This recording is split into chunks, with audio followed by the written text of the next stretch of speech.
Hello everybody. So today I want to talk about calculus.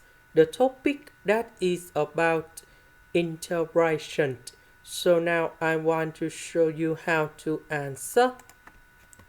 We want to find f of t. So the first thing we need to do first derivative for the both sides. That should be like this.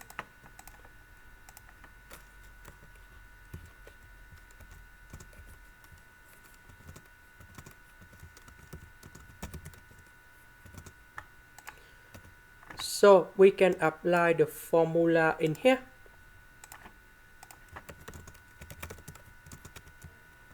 For example,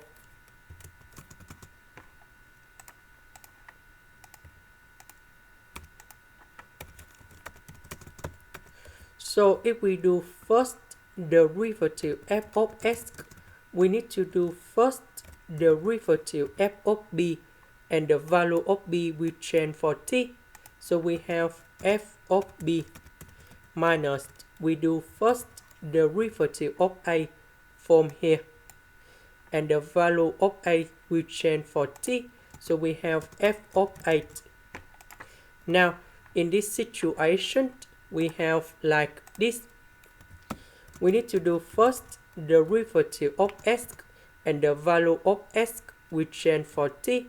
So we have f of s. Next, we need to minus number 2 with the first derivative, and the value of number 2 will go in here. So for this one, we need to do first derivative of s multiplied by f and s, plus we need to do first derivative of f and s multiplied by s. This is about the product rule of derivative. Now we need to simplify. This one we have number 1. So we can put like this.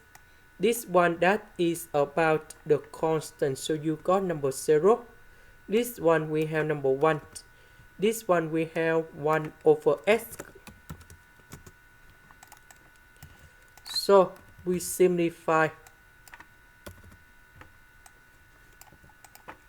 Next, we put the power 2 for the both sides to cancel about the square root. And this is the final answer. This is the end. Thank you for watching.